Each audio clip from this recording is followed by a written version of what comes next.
Nikolkou hlavně poděkovat za podporu a moc si toho vážíme. Pošleš pusinku?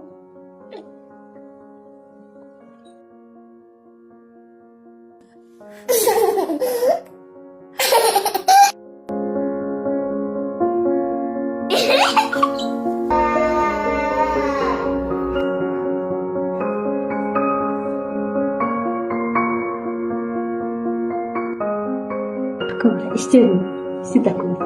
Obrovskou. A udělej táta.